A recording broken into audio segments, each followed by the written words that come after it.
بسم الله الرحمن الرحيم، والصلاة والسلام على أشرف المرسلين سيدنا محمد صلى الله عليه وسلم. أهلا بيكم في مطبخ أماني جلال كيتشن. النهاردة بقى هنعمل شوية شوربة عدس حكاية. معانا العدس بتاعنا أهو، ومعايا بقى الخلطة اللي هنحطها على العدس. معايا البطاطس بتاعتي أهي، ومعايا توم، ومعايا بصل، ومعايا الطماطم، ومعايا بطاطستين. كل ده همسكه الاول. هحط الحاجه بتاعتي هنا في الحله اهو، المكونات بتاعتي، وبعد كده العدس بتاعي اهو اللي انا غسلاه اهو هشيله اصفيه اهو، وهنزل بيه في ايه، في الميه.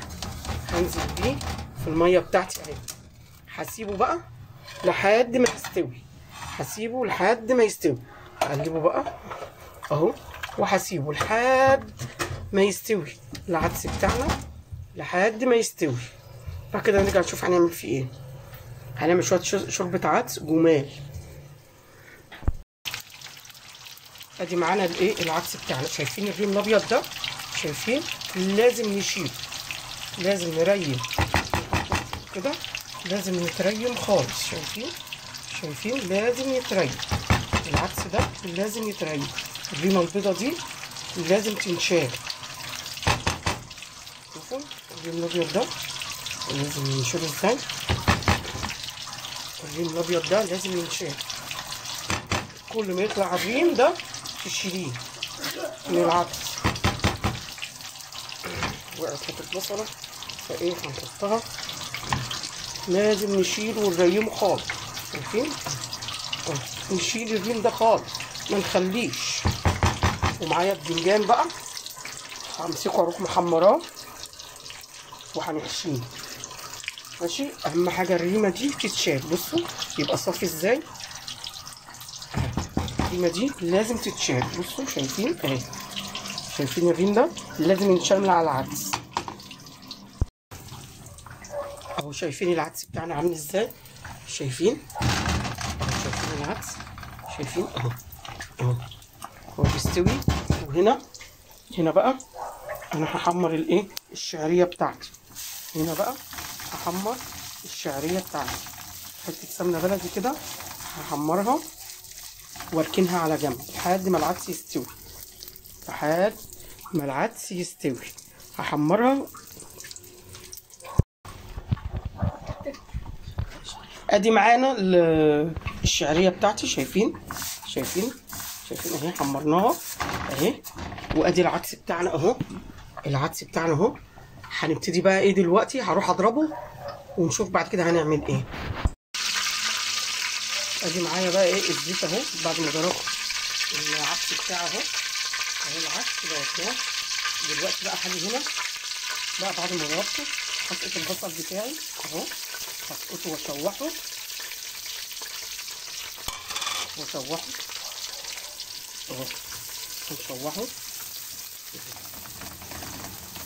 اهو.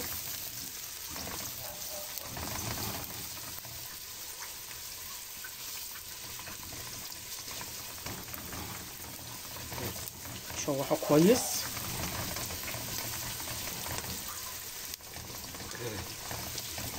يصفر بس. انا مش قلت المقدار بتاع العدس اللي انا حطيته؟ انا عامله نص كيلو عدس. نص كيلو عدس. حطيت له الشعريه اللي هحط حوالي الربع، اخدت نص، يعني طن شعريه. ابتدي بقى اقلب البصله بتاعتي.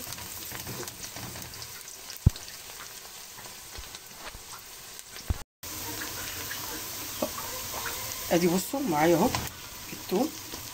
التوم بتاعنا اهو. معانا كان شويه توم رحت حطاهم. بصوا البصله اصفرت بس كده اهي. واول ما اشم ريحتها، اول ما ابتدي بقى اشم ريحتها الريحه، اروح حاطه شويه شطه حمراء اهي، اروح حاطها اهي. دي بقى بتديله طعم جميل قوي. بصوا اهي بقى احط العدس بتاعي اهو، الريحه بتاعته بقت حلوه اهو. انا حاطه العدس بتاعي اللي انا ضربته دينا اهو. بصوا هنعمل له ايه بقى، طشه زي بتاعت الملوخيه بالظبط، اللي هي التومه بالكزبره اهي. ومعايا بقى ايه الشعريه بتاعتنا اهي، شايفين الشعريه هنزل بيها عقبال ما اعمل الطشه عشان هي مش هتاخد غلو اهي اهي. هحطها اهي اهي، هحطها خالص هتاخد غلوه عقبال ما اعمل دي الطشه، واروح حطها واقلبها واقلبها اهي، واقلبها اهي عقبال الطشه بتاعتي ما اعملها، وبعدين ادلقها اهي. الطشه مش هتاخد لحظه، الطشه بتاعتي مش هتاخد لحظه اهي اهي، الطشه بتاعتي مش هتاخد لحظه اهي. شايفين دي بقى بتاخد شوربه العدس بالشعريه في حته تانيه خالص، تخلي طعمها وريحتها جميله. شايفين على طول هروح حاطينها اول ما تتعمل هروح حاطها واروح طفي على طول عليه ومغطياه. شايفين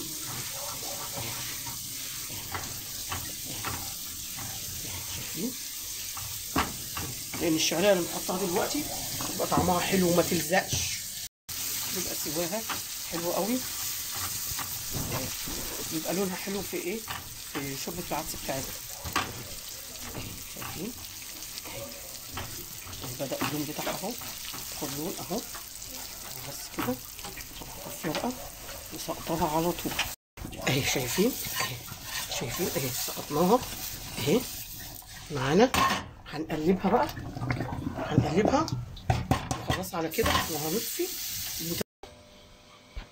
ادي شوربه العدس بتاعتنا، شايفين شكلها عامل ازاي ولون الشعريه بتاعتها عامل ازاي، ومش قادره اقول لكم على ريحه الطشه فيها عامله ازاي، جميله جدا. شايفين شايفين شكله جميل ازاي. ومعانا البدنجان اللي خليناه اهو، بدنجان متخلل اهو متخلل. وادي معايا العيش محمصينه، العيش بتاعنا بقى وشويه البصل في السقعه دي بقى يدفي، اكله بتدفي بسم الله ما شاء الله. انا اتمنى منكم اللايك والاشتراك في القناه عشان قناتي تكبر وتكبر بيكم وليكم، واتمنى منكم اللايك. مع الف سلامه.